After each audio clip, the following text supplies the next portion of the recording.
it's gonna be the day we start living in a new world. Hey ladies, Ivy Joeva here. So last time we talked, I talked about a really revolutionary day I had and how I came into a space of unconditional love after an emotional hangover I was experiencing. And I shared how being in that space of unconditional love shifted it for me and brought me back in touch with who I am as a person, which is love. We are all love, and it sounds so cheesy, Hallmark, but it's true. We're love, and the proof is that we feel icky when we're not coming from that space. So, and we can't really be our fully powerful selves and enjoy life, obviously, if we're not being our true selves. So what I discovered in the subsequent days is that there are some key elements we need to have in place for unconditional love to really thrive.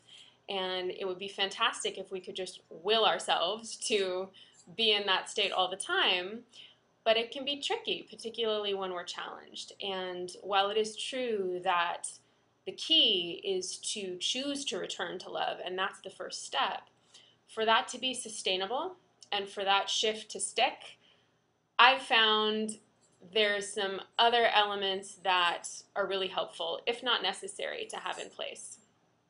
And the first is loving yourself first. So a lot of times when we're angry at someone or resenting someone or in pain, the first step is to forgive ourselves for allowing ourselves to choose that experience or allowing that experience to perpetuate. So self-forgiveness is one of the ways that self-love manifests. I'm sure we could write an entire book on self-love and the many ways that that needs to be expressed in our daily lives, and I'm sure I will make more webisodes about that very topic. But for today, I just want to touch on it and just mention it as a really important ingredient for unconditional love, because if we're not loving ourselves and if we're treating ourselves poorly, it leaves very little space to find that space of unconditional love for another person and have it be sustainable and genuine. So that brings me to the second key ingredient, which is telling the truth. And I don't just mean not lying, I mean really being in touch with our own truth within ourselves. Like, how do we really feel? What do we really need? How does this person really make us feel when they're in our space? Sometimes it can be tempting to try to pretend like everything's okay or convince ourselves that we don't really need something that we feel like we do, and to suppress those feelings. And anytime we suppress something that we're feeling, it's going to come out in other ways, whether that's a loss of energy or maybe a mild depression or anger or resentment or all these things that zap our energy, zap our creativity, zap our power.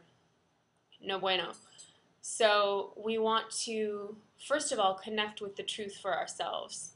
And I realize this sounds very general, but we're talking about general principles here. So in reference to another person, what is it that we need? How is it that we feel about this person in a particular scenario? When it feels like kind of a jumble of emotions, one thing that I love to do is write. Just get it out on paper. And the sentences don't even have to make sense. You can start a sentence and then start a different sentence and just let it pour out onto the page and write until you have no more to write. After that, once you find your own truth, it can be really helpful to speak the truth to the other person.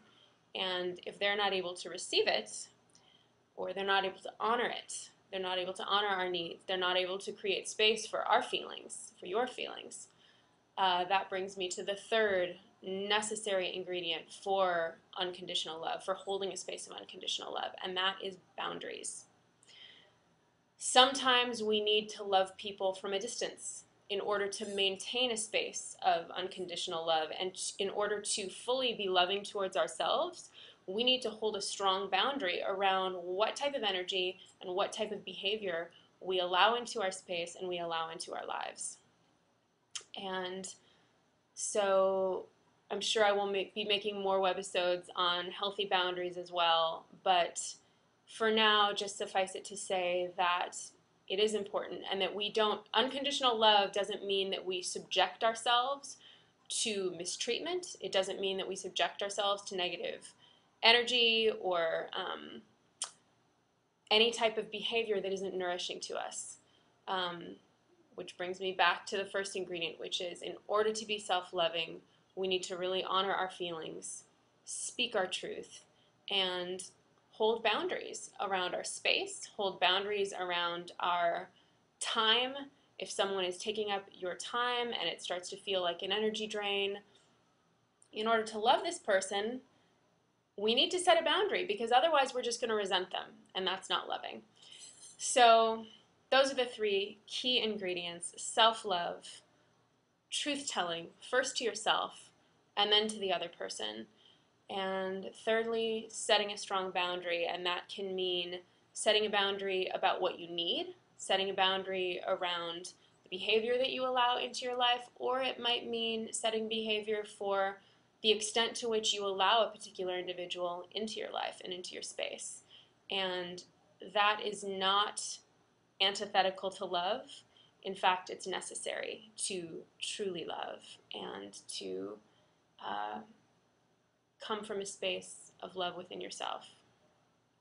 So thank you so much for listening today and sharing this time with me.